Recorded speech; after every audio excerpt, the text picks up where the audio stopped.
جبوی گشتی و آگاهی بده آنها آن آماده هم زنان زیاد رونشنا آن آماده براستی لیورا روشنبیر و چند حق yani hecmar o rewşenbîr û nivîskar wana gazîkirin ew nêwerin ra temaşe bikin. Ya duyemîn jî eva çapemeniye bi rastî pir zêde îlgi eleqeke pir mezin e aniha jî hê çapemenî tên hûn dibînin çapemenî aniha vira pir zêde wekî din jî bi rastî niha ew jî ew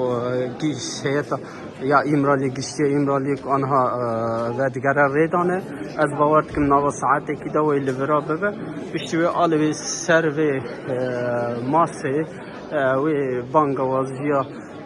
öcalan ve ev var çapemeniye var par ve beke o anha emtkarın evi beji.